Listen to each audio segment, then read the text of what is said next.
Acts chapter 18. After this, Paul left Athens and went to Corinth.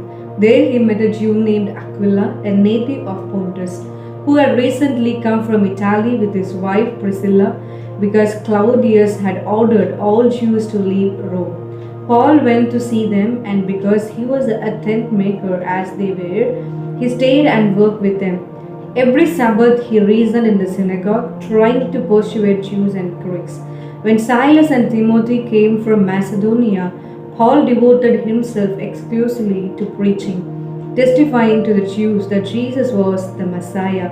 But when they opposed Paul and became abusive, he shook out his clothes in protest and said to them, "Your blood be on your own heads. I am innocent of it. From now on I will go to the Gentiles." Then Paul left the synagogue and went next door to the house of Titius Justus, a worshipper of God. Crispus, the synagogue leader, and his entire household believed in the Lord, and many of the Corinthians who heard Paul believed and were baptized. One night the Lord spoke to Paul in a vision, "Do not be afraid, keep on speaking, do not be silent, for I am with you, and no one is going to attack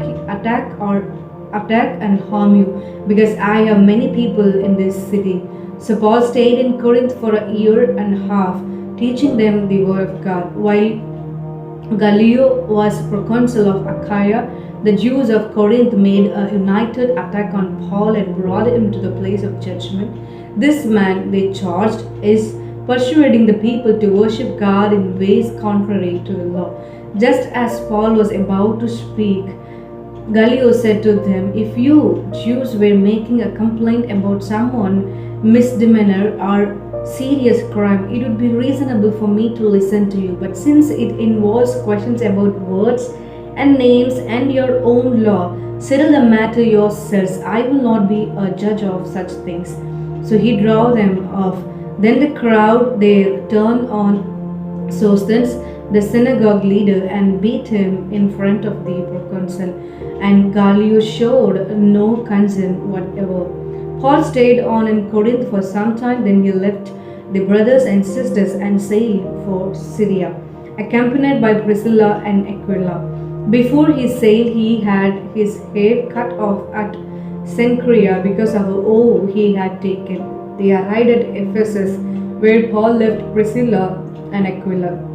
He himself went into the synagogue and reasoned with the Jews. When they asked him to spend more time with them, he declined. But as he left, he promised, "I will come back if it is God's will." Then he set sail from Ephesus. When he landed at Caesarea, he went up to Jerusalem and greeted the church, and then went down to Antioch. After spending some time in Antioch, Paul set out from there and traveled from place to place throughout the region of Galatia and Phrygia, strengthening all the disciples. Meanwhile, a Jew named Apollos, a native of Alexandria, came to Ephesus. He was a learned man with a thorough knowledge of the scriptures. He had been instructed in the way of the Lord, and he spoke with great fervor and taught about Jesus accurately. Though he knew only the baptism of John, he began to speak boldly in the synagogue. When Priscilla and Aquila heard him, they invited him to their home and explained to him the way of God more adequately. When Apollos wanted to go to Achaia, the brothers and sisters encouraged him and wrote to the disciples there to welcome him. When he arrived, he was a great help to those who by grace had believed, for he vigorously refuted his Jewish opponents in public debate, proving from the scriptures that Jesus was the Messiah.